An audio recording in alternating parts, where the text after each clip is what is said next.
Ladies and gentlemen, good afternoon.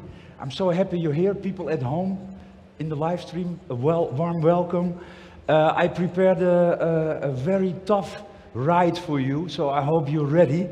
I will tell you a little bit. I have 12 hours of material for real estate. You can see it 30 years in 30 minutes. It's gonna hurt a little bit. Hopefully you're happy next week, okay? So there's happening so many things. Please don't think he didn't mention that, he doesn't believe in it. No, I have to pick and choose from the many chapters what I think is most relevant for you and your future business. Okay, I hope that is very clear. Important to make a statement. What my mission is today, I'm going to strap a rocket to your mind. So I hope you have a seatbelt. We made seatbelts for you in the chairs, but it's going to be a bumpy ride with a lot of trends. I'm going to speak a little bit about social, business, geopolitical, mainly technology trends. People always ask me, do you believe in technology? I do. I just want to make one thing very clear before I start. I believe in human intelligence too. Because I think people are very intelligent. I believe in technology and AI, but I also believe in human intelligence. So don't think everything is going to be technology and people will be out. But I have important trends for you that I hope that you can coin to beat the competition and to help this area to be what it's supposed to be, the global hub for a lot of people. I will show you why I feel that. Okay, are you ready? Okay, let's go. Very important, I have to do a little introduction who I am and what I do. More important, why I do what I do. In the brochure, of course, it's always fantastic. I'm a marketeer in heart and soul. I sold 5 businesses and I invested that money in 24 social startups. Now, of course, the brochure always looks fantastic, advertising. The real story is, I come from a poor upbringing. I lived in foster homes until my grandparents took me in home. And my grandmother said, you already been kicked out of professional football and out of university. And she called me Silverback Gorilla. She said, listen, I know that you're gonna make business. One thing, he and I are watching you. I want you not to compensate for your poor youth. You're going to give 80% of your income and wealth to other people that need it more than you. Do we have a deal or not? I say, yes, Grandma. And that was my promise. And if you are a man of your word, you need to live up to that promise, I think. So I want to take you first a little bit on that ride. So I'm a little bit of a misfit. I had a very slow start in life. And later in life, I discovered that you have to work really hard with discipline and focus, and that took me a little while. So I'm a little bit of a slow starter. What is very important, half of my youth, I ran away, I fled away into space. That was my safe haven for a while. I watched sci-fi movies, that was my safe space. I could dream away. Now, I'm 53, what I have learned that space and science is basically very interesting for the new world. And why is that important or relevant for real estate now or in the future? I will show you a little bit. I wrote a story 7 years ago that is difficult. If you're a futurist, people mostly say, no, he's crazy, out of this world, weird ideas, because people have difficulties with imagining the future. If you look at space, I wrote space mining. We mined planet Earth, we mined the oceans. There is trillions of dollars in space, helium, raw materials, water, and a lot of materials. So I wrote, in 10, 20 years, space mining will be bigger than the entire crypto industry. Well, I got a lot of enemies, but the predictions are still on. Space tourism is not so big. Space mining is going to be incredible. So it's difficult for us to see that maybe with helium-3, we have energy for the coming 300-400 years. Jeff Bezos is going up, Richard Branson is going up, Elon Musk is going up. Why are we all suddenly so interested in space? So that is an industry that will be very big, and those technologies will be applicable for the world today. What we did, I said, if we have the birds in the sky, Starlink, can we please use the satellites to monitor the oceans, overfishing, coral reefs, deforestation.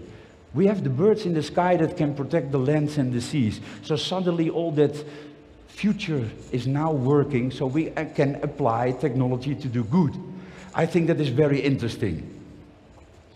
I heard before also very interesting for my topic, purpose-driven leadership. And what do I mean by that? Purpose-driven leadership, I would love to give you a few examples because I think that you're going to be very successful, and I hope that you're also willing to share that wealth with the people that need it more than we do. That is for me a very important start. For example, Serena Williams, the famous tennis player, she is now an investor in 60 social startups. Social enterprises or startups, people, planet, prosperity companies. Not only the P from profit, but only prosperity and other things, which is beautiful, of course. Well, I can do the SU here. Cristiano Ronaldo, for me, we were preparing a story, for me, for years, heart and soul. He gives back to humanity and society. And he's mobilizing more than 600 million fans to do good. Can you imagine the power of the crowd? That little pieces, $1 per fan per year. Rolling Stone magazine took the story. $1 per fan per year could be now $613 million per year. We couldn't build football schools in Arabia or in Africa. So we need new role models, in my opinion, people that not only go for their own wealth, but that they have a heart and a soul and they care. For me, very interesting. Social entrepreneurship, you probably know him, Boyan Slat, the social entrepreneur. He said, you know what? By 2040, I will have the oceans plastic free. We said, what? He said, yeah, I'm going to try it. He started with crowdfunding. He crowdfunded $2.5 million. He went to $25 billion. He's doing it. A little detail, if we don't get to education and if we don't solve poverty, the people will be polluting the ocean for another 100 years. So we need to also make sure that we get to a real solution. But this is people that I really admire. What is very important, the real world is almost ahead of our science fiction. It's a quote by Keanu Reeves from The Matrix. And you will see two groups in my story. The deniers, people that are denying technology, and the people that believe in the opportunities. So it's very difficult, and I will give you examples. What is very important to me, because in real estate and in many industries, the senior leaders, the captains with the 4 stripes, they are my age, 50 or older. I think what is very important, that we go back to our inner child. Curiosity and imagination are the superpowers for the coming 30 years. Not we've been doing it like this for 20 years, I don't believe it. No, be curious. Data, technology, how can it help my business? How can it help my country? How can it help my city? How can we apply that? And for a lot of people, a beautiful quote by George Eliot, it's never too late where you might have been. So if you're 50 or 60 or 70, it's all about mindset, I think. So you're never too old to be that. Find your inner child. Curiosity. I went with my friend here yesterday to House of Hype. The immersive experience. I like to take people that don't like technology to those immersive experiences. Because I know, honestly, I can talk for hours, but if I put you in a simulator for 30 seconds, you will come out and say, wow, the experience is really important. Well, this is a controversial topic, but I'm here to speak my professional opinion, and it's good news for you, but I don't tell this because I'm here. This is my vision, you can look it up on the internet. We are in a world very difficult to predict.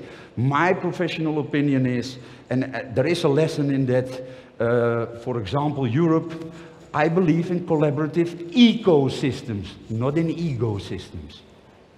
And in Europe we have a flag, and that's about it. Not a real ecosystem. And I think what I see happening, it's murder by numbers in 2 ways. Together, combined, we're talking about 1 billion people. If I compare it to the rest of the world, BRICS, this is murder by numbers. It's 1 billion versus 5-6 billion soon. And this is very interesting. A lot of wealthy, educated people from those regions are looking now, can we move? Should we go to the Emirates? Should we go to Arabia? This is, for a lot of people, no, we've been arrogant and we've been destroying what we have. Please learn from that and take that advantage. Collaboration, very important. BRICS, I had to carve out Argentina because Milei said no. But this is, of course, what I'm talking about. If I look at the GDP of the BRICS markets and if I look at the opportunities here, yeah, this is 5 billion against 1 billion. It's already game over. It will just happen in the coming 10 to 20 years. If we keep going like this, and yeah, this is vision, strategy. So geopolitical trends are in your favor. I would say roll out the red carpet and get the smart people in. It's also real estate. What I've seen in digital Darwinism, I call it the last 20 years, we've seen a period of digital Darwinism. We misunderstand misconceptions about digital transformation. I want to show you a little bit what we've seen the last 20 years and why is it so difficult for us to adapt. Because we all thought the digital transformation was to have a new website and a mobile site or a mobile app. No. That's not digital transformation, people. So I will show you a little bit infrastructure and what it all means.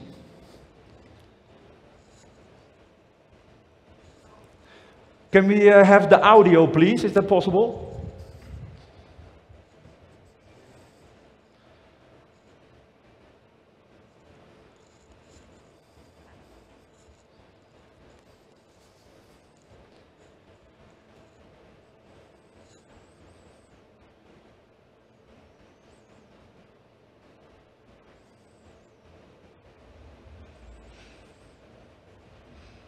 Yeah, nice story about technology. Oh.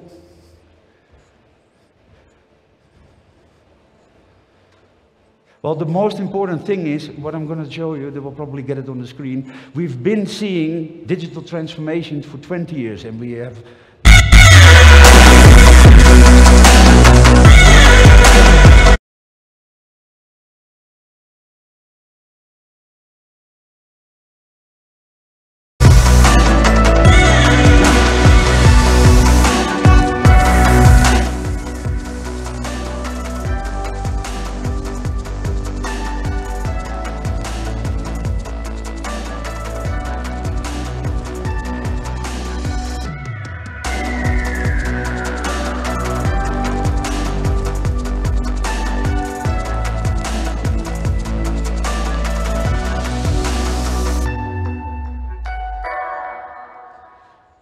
feel it a little bit. This has incredible impact. The most important thing, what I want to take out of this, is this.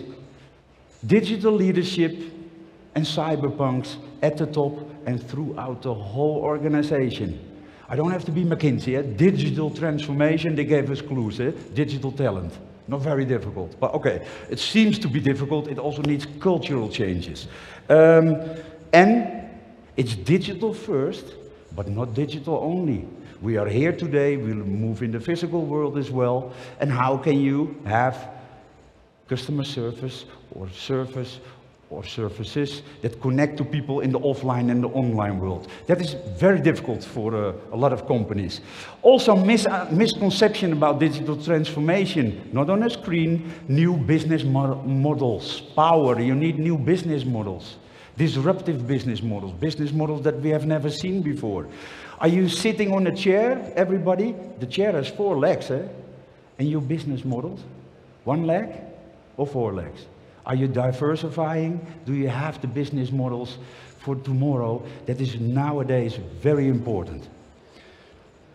And this is mainly why I came here. I have been talking about it since 2000, so 3 years ago, I started about the impact of the 4th industrial revolution. What could that mean for the world, for our businesses, economies, societies, humanity?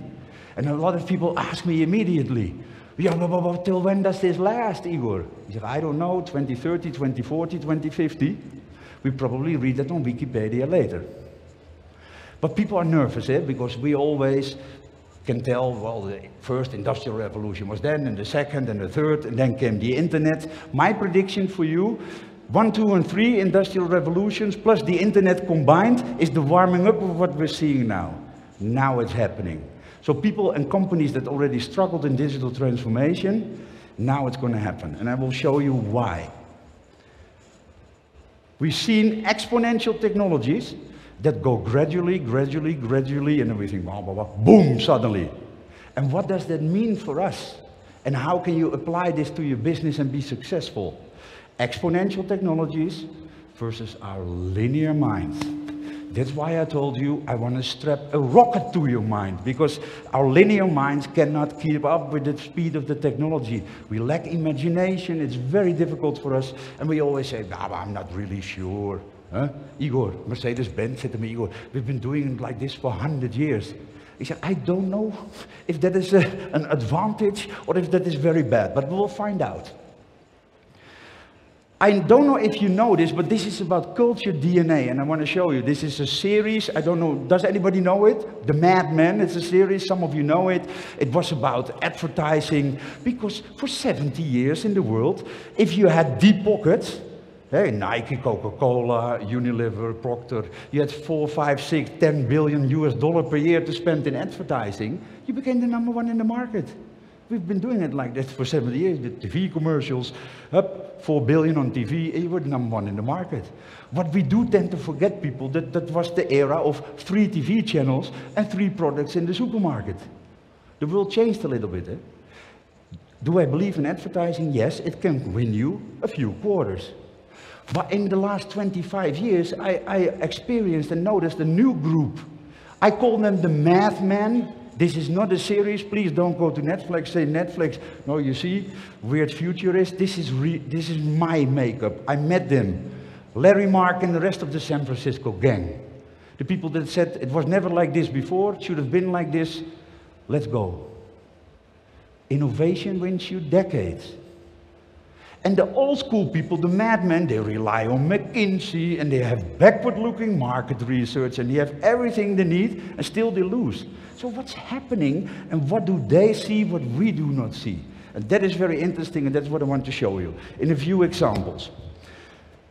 Now I'm going to help a few of you who made a lot of business cases in this life. Honest, me. Another business case, another business case. You know what Elon Musk says? I don't make a business case. I will be the new business case. That is leadership. The return on investment of innovation, we always look at return on investment. I'm going to spend this, and what is my ROI?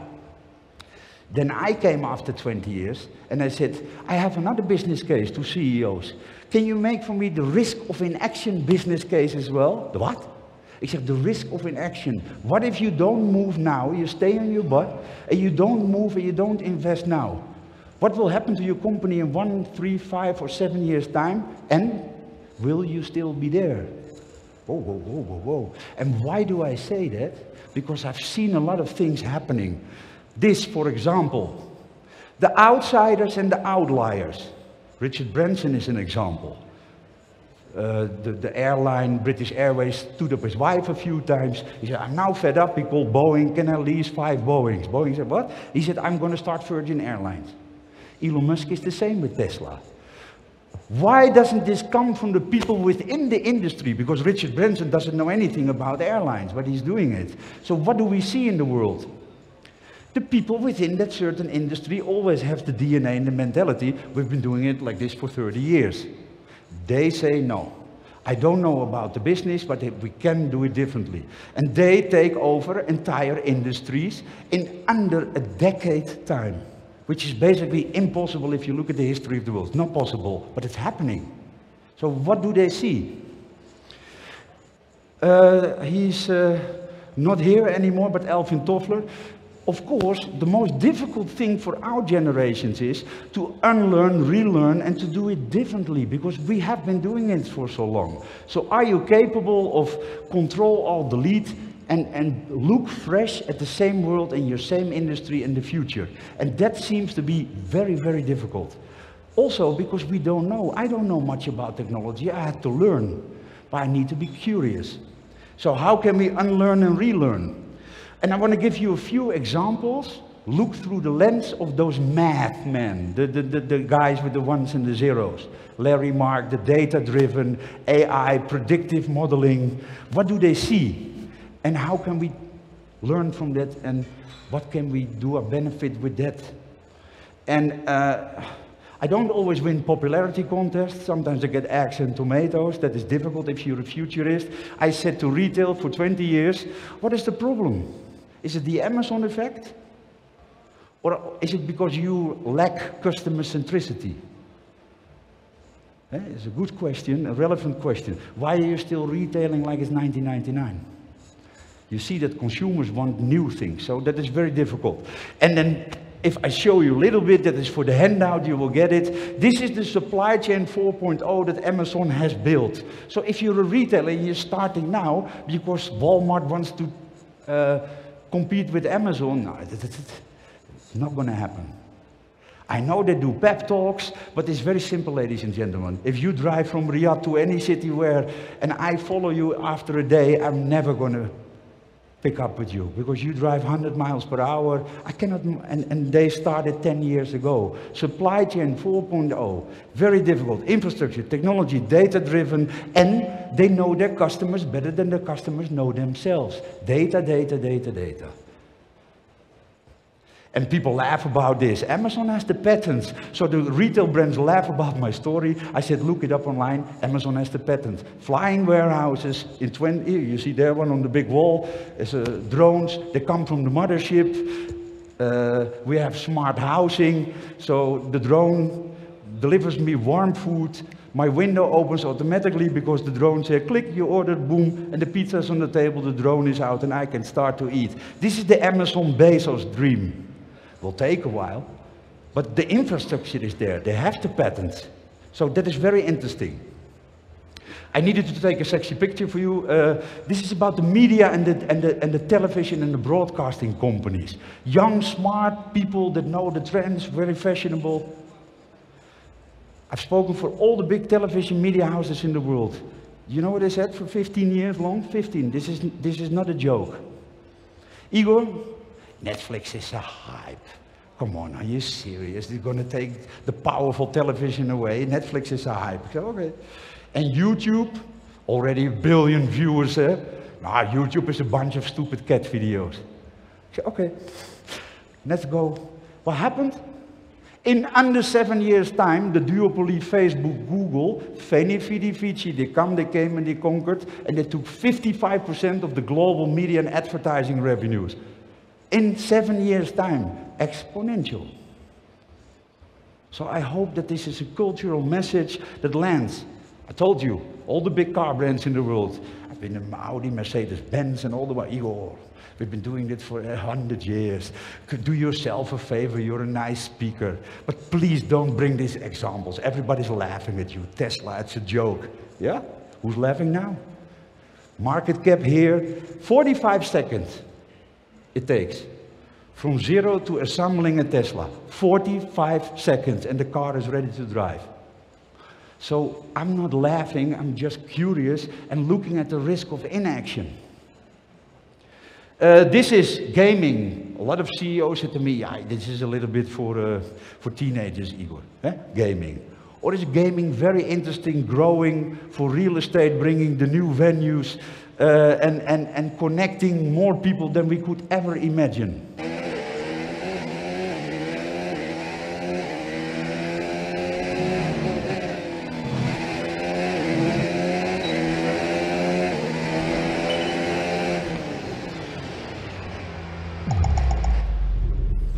Can you imagine China, Abu Dhabi, that you can race against the professionals? Fantastic.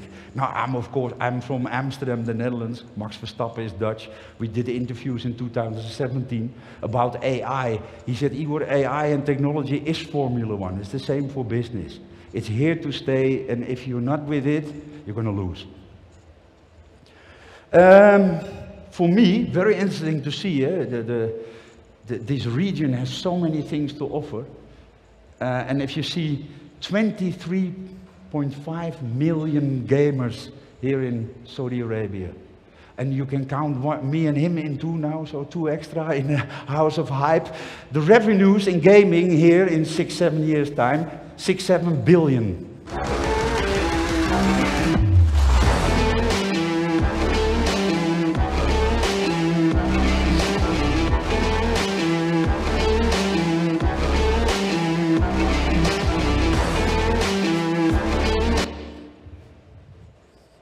What I see, Sphere in Las Vegas, the big dome where the UFC is going to be, they made a 98 million loss in 2022.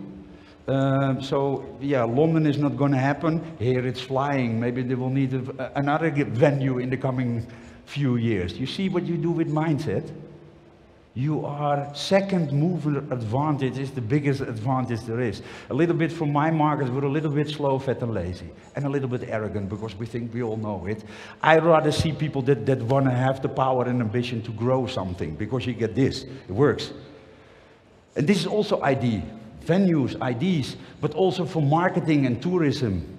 This is an event, Web Summit, maybe you know it, largest tech fest in the world. 70,000 people come to Lisbon every year. Can you imagine 70,000 people in Riyadh for a tech fest? What is your average visa? $220 per entry? 70,000 times? 70,000 times 3 nights in the 4 seasons? 70,000 times in an Uber for 3 days in a restaurant? About 10% of the GDP of the city of Lisbon. 1 event per year. Hello? Scale your business, events, live communications can be very powerful and bring an entire group. What happens in Lisbon, people, real estate, because what has this to do with real estate?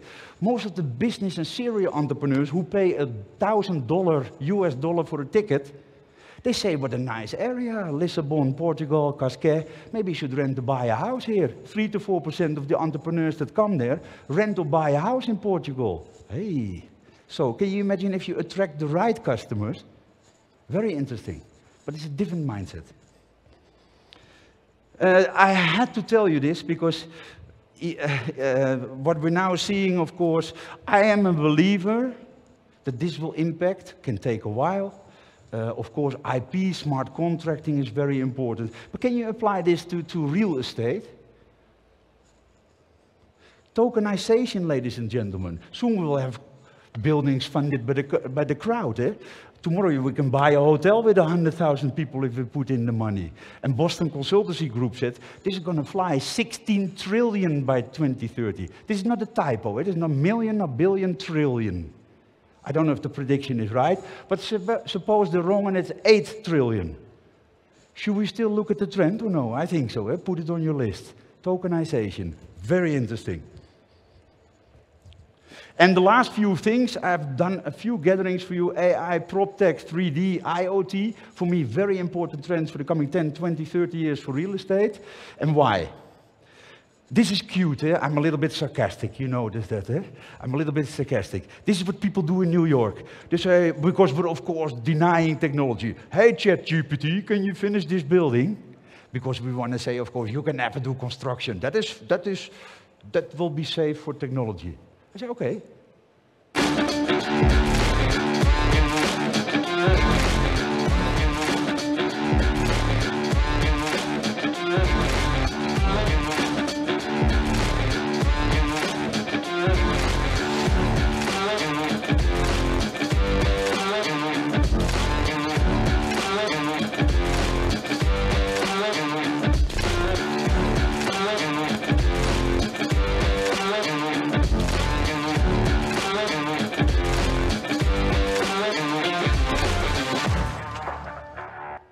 Humanoids, and I'm not saying a whole construction is replaced, but the difficulty is that we don't believe the future and that we say, ma.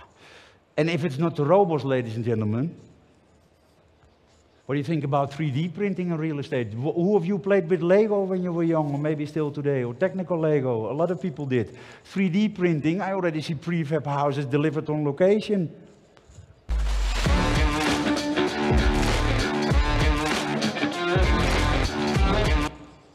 And I want to be short for this, but I want to put this in perspective for you. What could 3D printing mean for real estate and for the rest of the world? What could it mean? The robots also. All things repetitive and automated, my prediction by 2030 will be replaced by robots or AI. White and blue collar jobs, or part of jobs. In 2017, we replaced 40% of my research team with algorithms and AI, and they do a much more clever job. If I say to my people, I don't know how to do that, I want to know all the acquisitions from Google, Facebook, Apple, and Amazon in fintech. And I get all the acquisitions. And the banks don't believe me. They say, well, no, fintech, Apple, Google, not going to happen. Except they acquired for 140 billion together, fintech startups. How do you know? Except, well, this is the data. AI searched it for it. It's public information. So if you know what to look for, you get very interesting models. You have a different view. I say to governments who I advise, please listen to my predictions. If you sign off and say, okay, for autonomous cars, self-driving, what are you going to do to the 400 million people in the world that work in Uber and in transport and in logistics? They will be out of a job. Did you think about that? Huh? I said, did you think about that if the decision you take now is decisive for 400 million jobs? Oh, maybe we should go back to the business case. I think that's a wise idea. An IIoT, very short, what's going to mean for real estate? What is the impact and what do we see? And if I visualize it for you, it's a little bit of what we've seen in visualize of House of Hype, this.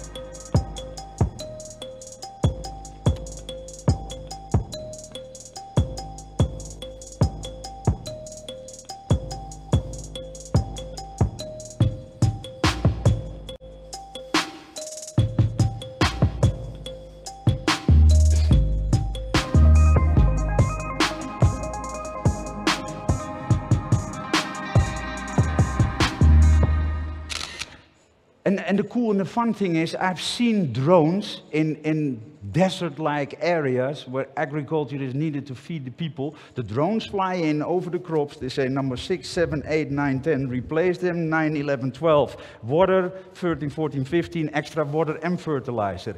And the robots and the drones fly back and automatically they drop what they need. There's not even irrigation systems anymore. Old school thinking to dig everything in the ground. There is new methodologies that can help us for the coming 10, 20, 30 years. Very interesting to look at. And I wanted to talk to you about 3D printing. My prediction, I'm not sure, but it can also be 30 or 20 or 25%, still significant. Can you imagine what happens? 3D printing. In 10 years' time, we will have 3D printing shops around us. In 20 years, we all have a printer at home, or the majority. Can you imagine? Manufacturing, trade, logistics, production, DHL, delivery is going to slash international trade and logistics in half, people. 3D printing means that I now go to a store and say, hey, Igor, I need size now 52, 54. We gained a little bit with eating. Can I get my jacket? Comes out of the printer. Amazon has the IP and the brand, they still charge me. No more production, no more factories, no more delivery, boom, out of my printer in the copy shop in the corner. 10, 20 years. So that's pretty fast. The last thing, so I've been trying to tell you that I see big things for real estate. The biggest changes, compound annual growth rate, for all what is in tech, 40 to 60%. That is where the growth is. And of course, the traditional and the retail business that you do today, you're the experts. I don't need to tell you anything about it. But here are the big opportunities.